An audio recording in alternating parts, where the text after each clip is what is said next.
So CM ವಿರುದ್ಧ BJP ರಾಜ್ಯಾಧ್ಯಕ್ಷ Vijayendra video attack ಅನ್ನ ಮಾಡಿದ್ದಾರೆ. 2011ರಲ್ಲಿ ಬಿಎಸ್ವೈ ವಿರುದ್ಧ ಆರೋಪ ಬಂದಾಗ ಸಿದ್ದರಾಮಯ್ಯನವರು ಏನು ಟೀಕಿಸಿದ್ರು. ಸಿದ್ದರಾಮಯ್ಯನವರು 2011ರ ಹೇಳಿಕೆ ಏನಿತ್ತು ಅದರ ವಿಡಿಯೋನ ರಿಲೀಸ್ ಮಾಡಿದ್ದಾರೆ. ಬಿಜೆಪಿಯ ವಿಡಿಯೋ ಪಾಲಿಟಿಕ್ಸ್ಗೆ ಈಗ ಸಿದ್ದರಾಮಯ್ಯನವರು ಕೂಡ ತಿರುಗೇಟನ್ನ ಕೊಟ್ಟಿದ್ದಾರೆ. ಯಡಿಯೂರಪ್ಪ ಕೇಸೇ ಬೇರೆ, ಈ ಕೇಸೇ ಬೇರೆ ಅಂತ ಸಮರ್ಥನೆಯನ್ನ ಕೊಟ್ಟಿದ್ದಾರೆ. ನಾನು ಯಾವುದೇ ತಪ್ಪನ್ನ ಮಾಡಿಲ್ಲ ಅಂತ ಸಮರ್ಥನೆಯನ್ನ ಮಾಡಿಕೊಂಡಿದ್ದಾರೆ ಮಾನ್ಯ ಮುಖ್ಯಮಂತ್ರಿಗಳು. 14 ಸೈಟ್ ವಾಪಸ್ ಕೊಟ್ಟಂತ ಮುಖ್ಯಮಂತ್ರಿಗಳ ಪತ್ನಿ ಈಗ ಆ ವಿಚಾರದಲ್ಲಿ ಬಿಜೆಪಿಯವರೇನು ಹಳೆ ವಿಡಿಯೋವನ್ನು ಬಿಡುಗಡೆ ಮಾಡಿದ್ರು ಅದಕ್ಕೂ ಕೂಡ ಪ್ರತಿಕ್ರಿಯೆಯನ್ನ ಸಿದ್ದರಾಮಯ್ಯನವರು ಕೊಟ್ಟಿದ್ದಾರೆ. ಇಲ್ಲಿಗಲ್ ಆಗಿ ಕೊಟ್ಟಿದ್ದ ಸೈಟ್ ಅನ್ನು ಸರೆಂಡರ್ ಮಾಡಿದ್ದಾರೆ, ದುಡ್ಡು ತಗೊಂಡಿದ್ದಾರೆ. What does it mean? ತಪ್ಪು ಮಾಡದೇ ಇದ್ರೆ ಯಾಕೆ ಸೈಟ್ ನ ಸರೆಂಡರ್ ಮಾಡ್ಬಿಡ್ತಾ ಇದ್ರು? ಕಾನೂನು ಬಾಹಿರವಾಗಿ ಮಾಡಿರೋದ್ರಿಂದ ತಾನೇ ಸೈಟ್ ಅನ್ನು ವಾಪಸ್ ಕೊಟ್ಟಿರೋದು. ಮತ್ತೆ ಅವರೇ ತಪ್ಪು ಒಪ್ಕೊಂಡಿದಾರಲ್ಲ. ಮಕ್ಕಳಿಗೆ ಇಲ್ಲಿಗಲ್ ಆಗಿ ಕೊಟ್ಟಿದ್ದ ಸೈಟ್ ಅನ್ನು ಸರೆಂಡರ್ ಮಾಡಿದ್ದಾರೆ, ದುಡ್ಡು ತಗೊಂಡಿದ್ದಾರೆ. What does it mean? ತಪ್ಪು ಮಾಡದೇ ಇದ್ರೆ ಯಾಕೆ ಸೈಟ್ ನ ಸರೆಂಡರ್ ಮಾಡ್ಬಿಡ್ತಾ ಇದ್ರು? ಕಾನೂನು ಬಾಹಿರವಾಗಿ ಮಾಡಿರೋದ್ರಿಂದ ತಾನೇ ಸೈಟ್ ಅನ್ನು ವಾಪಸ್ ಕೊಟ್ಟಿರೋದು. ಮತ್ತೆ ಅವರೇ ತಪ್ಪು ಒಪ್ಕೊಂಡಿದಾರಲ್ಲ. ಮಕ್ಕಳಿಗೆ ಇಲ್ಲಿಗಲ್ ಆಗಿ ಬಿಜೆಪಿ ಅವರು ಪ್ರೆಸ್ ಕಾನ್ಫರೆನ್ಸ್ ಮಾಡಿ ಹಳೆ ಒಂದು ವಿಡಿಯೋ ತೋರಿಸ್ತಿದ್ರು. ಯಡಿಯೂರಪ್ಪ ಅವ್ರು ಲ್ಯಾಂಡ್ ಕೊಟ್ಟ ಮೇಲೆ ತಪ್ಪು ಮಾಡಿದಂತ ಒಪ್ಕೊಂಡಾಗಾಯ್ತು. ನಿಮ್ದು ಅದೇ ಕತೆ ಅಂತ ವಿಡಿಯೋ ತೋರಿಸ್ತಾ ಇದ್ರು ಸರ್. ನೋಡು, ಯಡಿಯೂರಪ್ಪನವ್ರ ಕೇಸ್ಗೂ ನನ್ನ ಕೇಸ್ಗೂ ಬಹಳ ವ್ಯತ್ಯಾಸ. ಇದರಲ್ಲಿ ನಂದೇನು ಪಾತ್ರ ಇಲ್ಲ. ಯಡಿಯೂರಪ್ಪನವರು ಡಿನೋಟಿಫೈ ಮಾಡಿದ್ರು. ಯಡಿಯೂರಪ್ಪನವರು ಡಿನೋಟಿಫೈ ಮಾಡಿದ್ರು. ನಾನೇನು ಡಿನೋಟಿಫೈ ಮಾಡಿದ್ದೀನ? ಅಥವಾ ನಂದೇನಾದ್ರು ಆದೇಶ ಇದೆಯಾ? ಅಥವಾ ನಂದೇನಾದರೂ ಪತ್ರ ವ್ಯವಹಾರ ಇದೆಯಾ?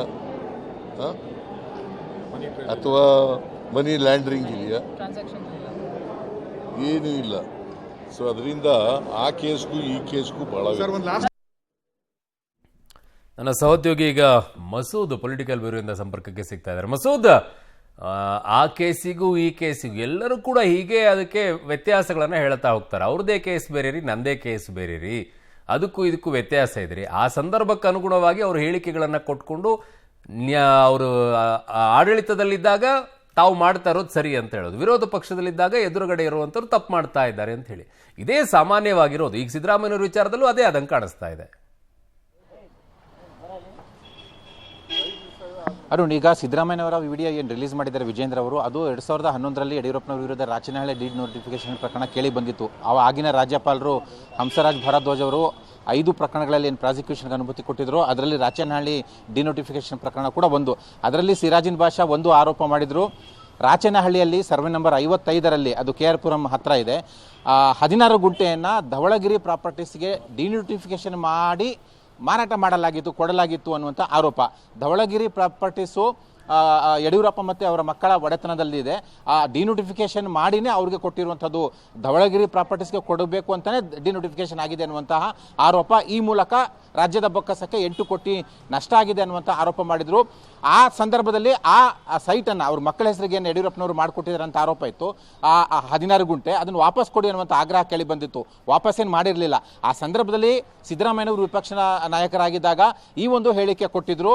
ಅವರು ಅವ್ರ ಮಕ್ಕಳ ಹೆಸರಲ್ಲಿ ಏನು ಮಾಡಿಕೊಟ್ಟಿದ್ದಾರೆ, ಸೈಟನ್ನು ವಾಪಸ್ ಮಾಡಿದ್ದಾರೆ, ಸರೆಂಡರ್ ಮಾಡಿದ್ದಾರೆ, ಅಂದರೆ ಅವರ ತಪ್ಪು ಒಪ್ಕೊಂಡಂತ ಆಗಲಿಲ್ವಾ, ಹಾಗಾಗಿ ಅವರು ರಾಜೀನಾಮೆ ಕೊಡಬೇಕು ಅನ್ನುವಂಥ ಆಗ್ರಹವನ್ನು ಮಾಡಿದರು. ಈಗ ಅದೇ ಪರಿಸ್ಥಿತಿ ಈಗ ಸಿದ್ದರಾಮಯ್ಯನವರ ಮುಂದೆ ಕೂಡ ಸೃಷ್ಟಿಯಾಗಿರುವಂಥದ್ದು. ಈ ಸಿದ್ದರಾಮಯ್ಯನವರ ಪತ್ನಿ ಪಾರ್ವತಿಯವರು 14 ನಿವೇಶನಗಳನ್ನು ಕೂಡ ವಾಪಸ್ ತೆಗೆದುಕೊಳ್ಳಿ ಅಂತ ಮುಡಾ ಕಮಿಷನರ್ಗೆ ಪತ್ರ ಬರೆದಿದ್ದಾರೆ. ಈಗ ಆವತ್ತಿನ ಪರಿಸ್ಥಿತಿ ನಿಮಗೆ ಬಂದಿದೆ. ಅವತ್ತು ನೀವು ಏನಂದಿದ್ರು ಅದೇ ಈಗ ನೀವು ಪಾಲಿಸಿ ಅನ್ನುವಂಥ ಆಗ್ರಹವನ್ನು BJP ನಾಯಕರು ಮಾಡ್ತಾ ಇದ್ದಾರೆ, ವಿಜೇಂದ್ರ ಅವರು ಕೂಡ ಮಾಡ್ತಾ ಇದ್ದಾರೆ. ಈಗ ನೀವು ನಿಮ್ಮ ಸೈಟನ್ನು ವಾಪಸ್ ಕೊಟ್ಟಿರೋ ಹಿನ್ನೆಲೆಯಲ್ಲಿ ನೀವು ತಪ್ಪು ಮಾಡಿದ್ದೀರಾ ಅಂತ ನೀವು ಸಾಬೀತು ಮಾಡಿದ್ದೀರಾ, ಅದಲ್ಲದೆ ಪತ್ರ ಕೂಡ ಬರೆದಿದ್ದೀರಾ. ಹಾಗಾಗಿ ಈಗ ನೀವು ರಾಜೀನಾಮೆ ಕೊಡಿ ಅನ್ನುವಂಥ ಆಗ್ರಹವನ್ನು ಮಾಡ್ತಾ ಇದ್ದಾರೆ. ಈ ಒಂದು ಸಂದರ್ಭಕ್ಕೆ ಆಗಿನ ವಿಡಿಯೋ ಬಳಕೆ ಮಾಡಿಕೊಂಡು ಟಕ್ಕರ್ ಕೊಡ್ತಾ ಇರುವಂಥದ್ದು. ಅರುಣ್.